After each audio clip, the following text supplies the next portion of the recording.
Alright, hello everyone, and welcome to my channel. It's an educational channel.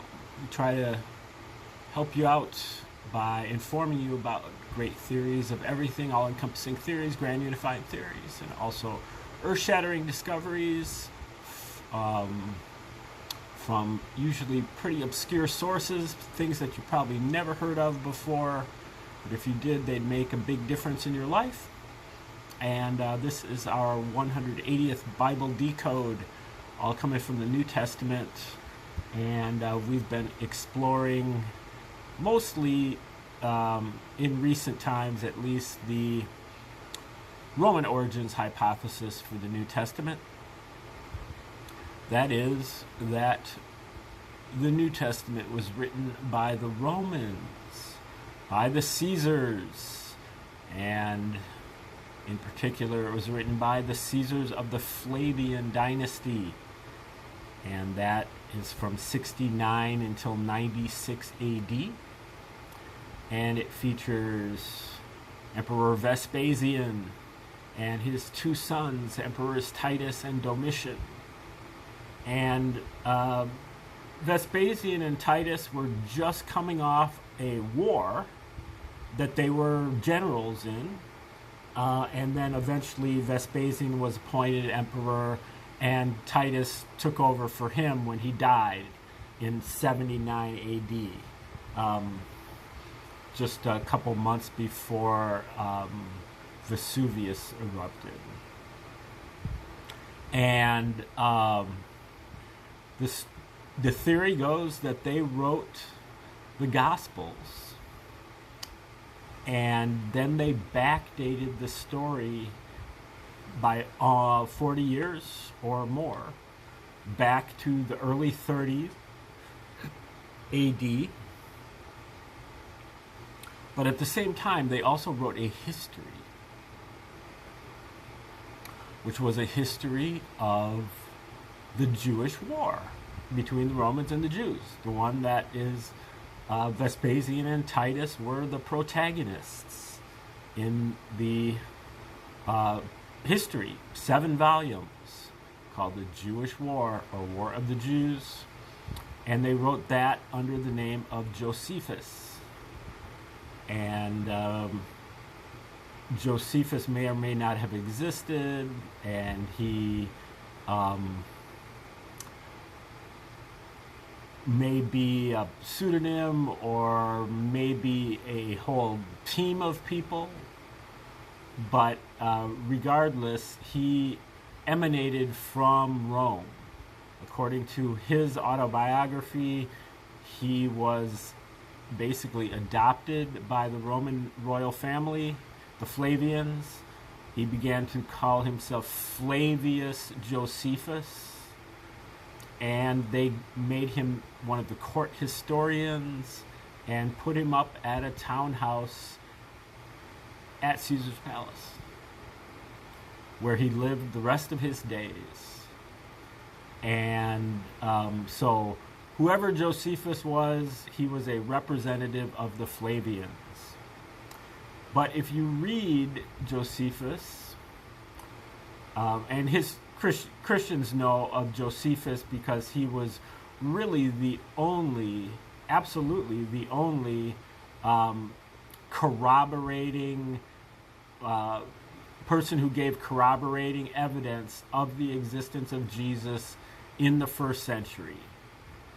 There's nobody else that, other than the Gospels, other than the rest of the New Testament, that actually mentions the existence of Jesus other than Josephus, which of course is now fraudulent, because if he is a Roman and you're coming up with the Roman origins hypothesis, that rubs Josephus out right away. And then if we go to the second century, the other corroborating evidence for Jesus are Pliny the Younger and Suetonius and Trajan and Tacitus. all of whom were either in or directly adjacent to the Roman royal families. So, in other words, there isn't any credible evidence for the corroborating witnesses of, not witnesses, but corroborating evidence for the existence of Jesus all the way up to at least 150 AD, or more than 120 years after the events. Now, but the real evidence comes from actually opening up Josephus and reading it. And if you do so, you will see that the amount of parallels between the New Testament and the War of the Jews by Josephus are legion. There are so many parallels that you can't even really count them. One set of parallels, which includes about 40 or 45, were discovered by Joseph Atwill in his book Caesar's Messiah, Flavian's Signature edition.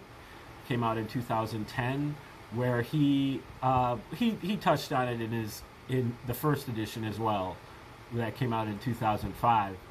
But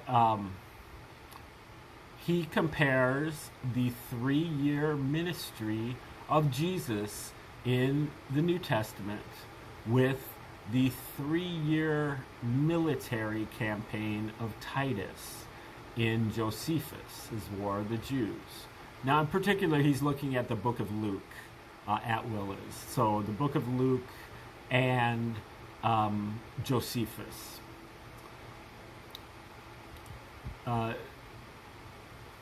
Every place that Titus goes in this historical account from Josephus in this war between the Romans and the Jews, you know, it talks about Titus, also Vespasian, but in this case Titus, going to various places, having a battle here, having an encounter there, you know, having a scare here, and so on. Jesus goes to all the same places that Titus goes. And they go in the same order.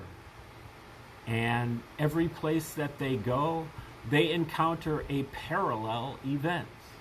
So the event for Titus is not going to be identical with the event for Jesus, but it's going to be analogous. It's going to be the same type of event. You're going to be able to connect it by certain motifs, small parallels that you can see that they're the same type of event. And the events are separated by exactly 40 years. And this is, again, not just a couple of events, but 40 or more events, all in the same order, that show a mirroring between the 3-year military campaign of Titus and the 3-year ministry of Jesus. Also, many of the prophecies that Jesus makes in the New Testament are fulfilled in the pages of Josephus's War of the Jews. In particular, the main prophecy is the destruction of the Jerusalem temple, which is chalked up to the Jews' willingness to kill Jesus. They have blood on their hands. And as a result, Jesus says the temple will be, totaled to the point where two stones will not lay on another, or however he says it. And the exact thing comes about in the War of the Jews, and it comes about at the hands of Titus. Titus fulfills many of the prophecies that Jesus makes in the New Testament, including the destruction of Jerusalem, which was supposed to have been done by Jesus' second coming, which he advises us is going to occur during the lifetimes of some of the people that are alive now. So Jesus tells us that this, my second coming is just around the corner. It's not. We're not talking about 2,000 years from now. We're talking about 40 years from now. And right on cue, Titus is the second coming of Jesus. More than that, though, that's just scratching the surface. Michael Menescotts wrote a book last year called Christianity's Origins as a Slavery and Secrecy Cult. And he also digs into the book of Luke, looking for parallels between Luke and Josephus. And he found over 250 parallels between Luke and Josephus. Luke is only 24 chapters and 1,151 verses. There is a parallel every 4.6 verses. That is a complete saturation because many of the parallels last for several verses. So it's really like there's one parallel after another, after another, after another in Luke. And some of the parallels are very, very strong. I would say that maybe 50 of them are very, very... 10 of them will floor you, where you kind of have to recover from how parallel they are. And they can stand alone against the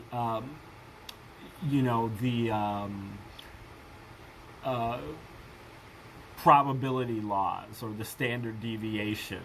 Just one by themselves is proof that they wrote together. But there are about 10 of those. And then there's probably between 40 and 100 of parallels that are pretty strong. Maybe couldn't stand up just by themselves, but with a couple more, they could stand up. And then there are probably 100 of them that are a little bit weak and maybe only have 2 or 3 motifs, or could be a little bit stretchy, and could easily be dismissed as coincidental if they were seen alone. But when they're seen with 100 or 200 or 250 others, then you have to think that it was intentional.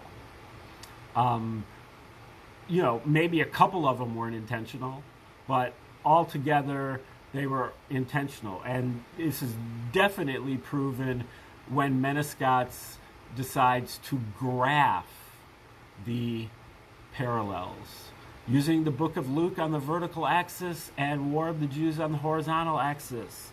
He plots all the points. Every time there's a correspondence, he puts a dot there. After plotting all 250 plus dots, he formed 5 near-perfect letters in Latin. Latin being the language of the Roman Caesars. They also spoke Greek over there a lot. Most Roman royals spoke and wrote in both. And just by coincidence, the New Testament is originally written in Greek, as is Josephus. Now, Josephus does make an offhand comment that says that the original version of his book was written in the father tongue. But I believe he's really talking about Vespasian as opposed to Titus. But anyway, regardless, the main point is that not only did the Romans write the book of Luke, but they autographed it. They put their names on, they put their initials on it. And the TVS stands for Titus Vespasian. The AP, I'm not sure. Those are the 5 letters, APTVS. Now, for circumstantial evidence, we also know that the Romans had, this is really historical evidence, the Romans had a monopoly on censorship. They had a monopoly on publishing. They were the only people who had thousands of slaves who worked as scribes all day long, copying text over and over and over again to copy these texts in the quantities that they needed them. And they also had a monopoly on publishing, on distribution, meaning that they owned the only postal service in the Roman Empire. And so anything that was being written at this time was written by the Romans. And you can't trust a single thing that these people say. Everything that they write is propaganda. Now, there might be some truth sprinkled in. I'm sure there is. There is what you call a limited hangout. But this is a psychological operation. And the motive is that the Romans, particularly Titus and Vespasian, who were both injured or wounded in the war, they were just sick and tired of the Jews. All of the Roman royals were, because the Romans pulled into Judea in 63 BC. This has been going on for over 125 years. Just constant revolts, revolutions, uprising, insurrections, and wars. Because these Jews who, followed a monotheistic God who was jealous and zealous, and who called them the chosen people, making them xenophobic and separatist. And their God also had a major problem with indecision, a major problem with obsessive compulsive disorder, and a major smoking addiction to animal fat. And so the Jews had literally hundreds of rituals and strictures and practices that they had to keep up to maintain their standing as Jews. And they were willing to die for these things. And the Romans for the Romans, it just meant that these people are high maintenance. We have to assign a lot of soldiers to keep these people in check. And, it's a strain on our resources because we have hundreds of other tribes and nations under our umbrella. And why are we spending so much time and effort keeping the Jews in check?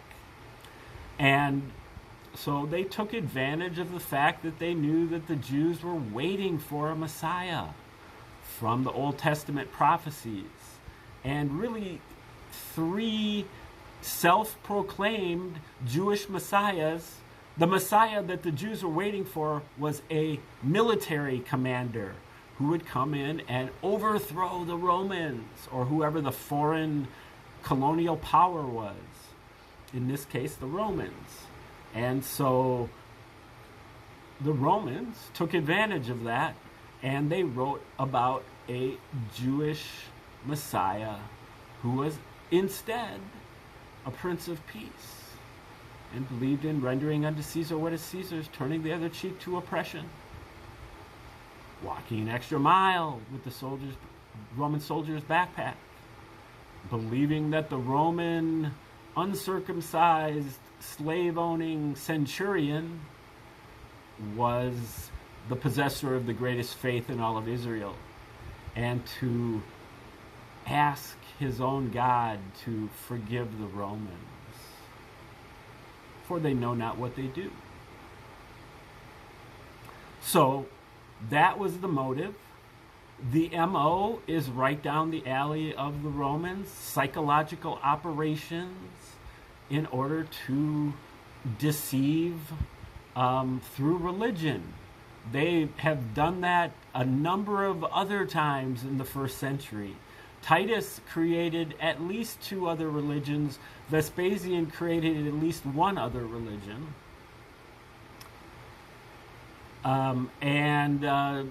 Opportunity. The Romans really were the only people who could have pulled this off. And it just explains everything about the entire Gospels. Once you kind of understand the code and what they were doing, they were trying to mock and ridicule the Jews. They were trying to domesticate and tame the Jews. And they used very mean-spirited techniques and decodes. And many times you have to kind of be aware of some other extraneous material in order to understand the decodes. That's why Menescot admits that he found 250 plus parallels, but he thinks that there are more that he hasn't found. But what we're doing today is, again, this is, I believe, our 12th and hopefully final episode on this, which is to go over a work of Christian apologetics from Lee Strobel, The Case for Christ. The Case for Christ is the book that you will probably get if you have a Christian friend and they're trying to convert you. They will get you a copy of The Case for Christ, and they will hope that they will save your soul thereby. And Lee Strobel was a court reporter for a major newspaper, and when he became a Christian, he wanted to make the case for Christ. Not only this book was so successful that he made a whole series of them: The Case for the Resurrection, The Case for Miracles, The Case for the Virgin Birth, and so on and so forth. I think he's got like 30-some books that are the same as, but this is the original, and this is the most basic level, the most encompassing level. And unfortunately, so what he does is he travels around the U.S. and interviews other Christian apologist scholars, and presents, the positives and negatives as they see them, and why they think that, according to their research, the case has been made for Christ, or one various aspect of it or another. And unfortunately, none of the scholars involved, and certainly not Strobel either himself, is aware of the Roman origins hypothesis. But if they were, they would recognize that the case for Christ makes an even better case for Caesar. Many of the explanations they give are explanations of lack of evidence, like, this is the only way it could have happened. It must have been God that raised up Jesus after he was crucified. It must have been God that caused the virgin birth to happen. But obviously, according to Occam's razor, it would be much easier to say that the Romans wrote the story and it is fiction. And that is why there's a virgin birth in it. And that is why there's a resurrection in it.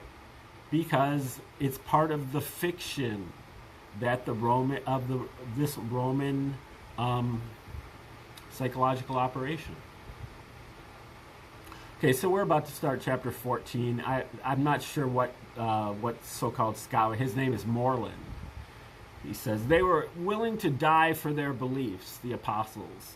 They're always kind of talking about how the apostles are trustworthy, not recognizing that the apostles are just as fiction as Jesus is. It's all made up. But anyway, they were willing to die for their beliefs. And then Lee Strobel butts in. I added, so have Muslims and Mormons and followers of Jim Jones and David Koresh. They were willing to die for their beliefs. This may show that they were fanatical, but let's face it, it doesn't prove that what they believed is true. And so Moreland turns around and says, wait a minute, think carefully about the difference.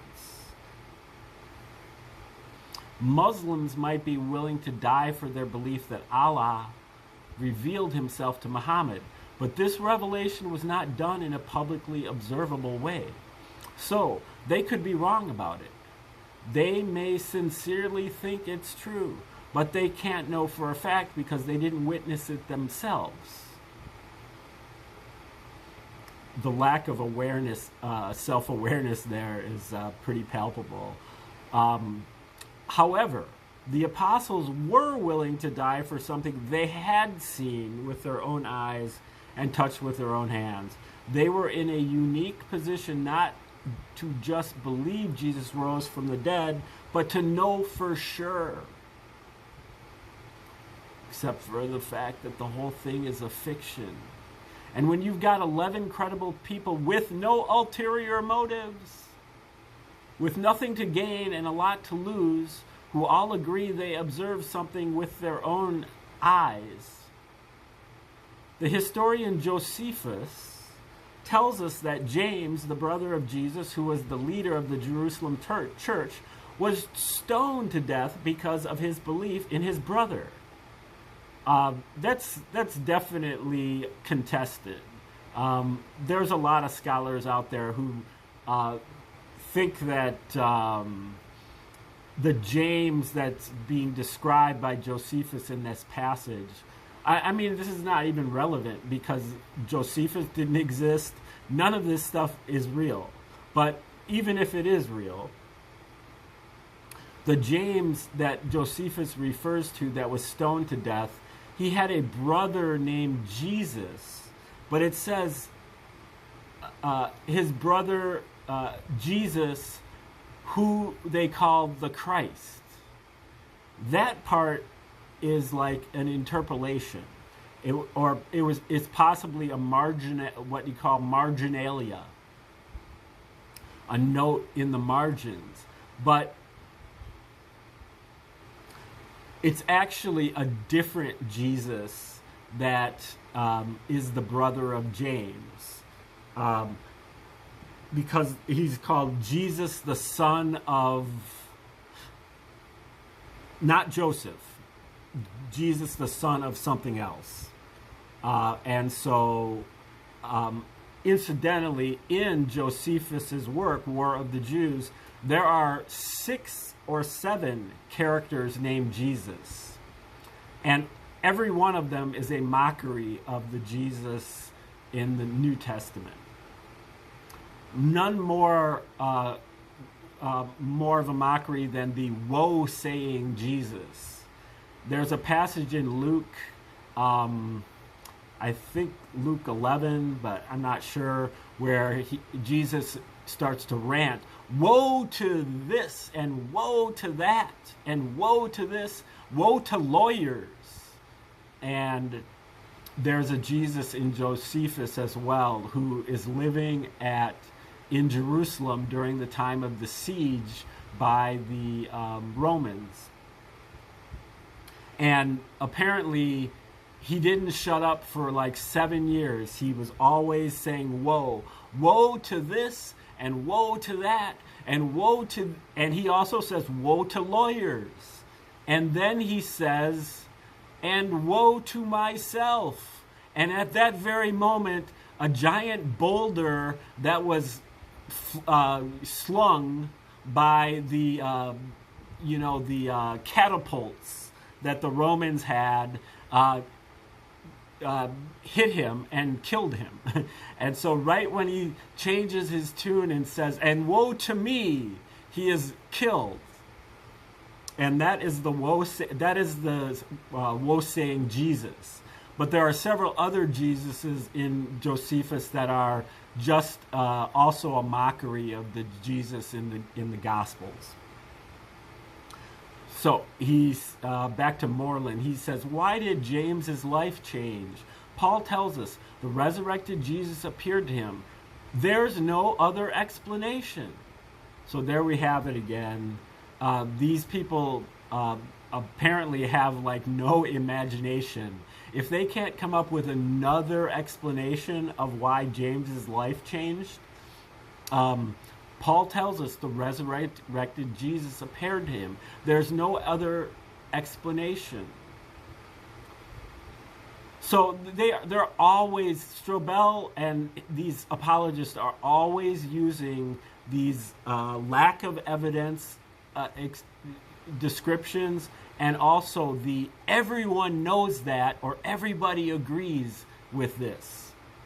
But they are totally unaware of the Roman origins hypothesis for some reason. 5 weeks after he's crucified, over 10,000 Jews are following him and claiming that he is the initiator of a new religion. I don't know where that is. And get this, they're willing to give up or alter all 5 of the social institutions that they have been taught since childhood. So I think that's like circumcision, kosher food laws, strictures against graven images, animal sacrifice, and maybe something else. Possibly even the 10 Commandments. Because when Jesus is asked about the 10 Commandments, he only lists 5 of them. So I don't know where this evidence is. Maybe he's talking about, this is in Paul, in one of the epistles, but I've never heard this. 5 weeks after he's crucified, over 10,000 Jews are following him and claiming that he is the initiator of a new religion.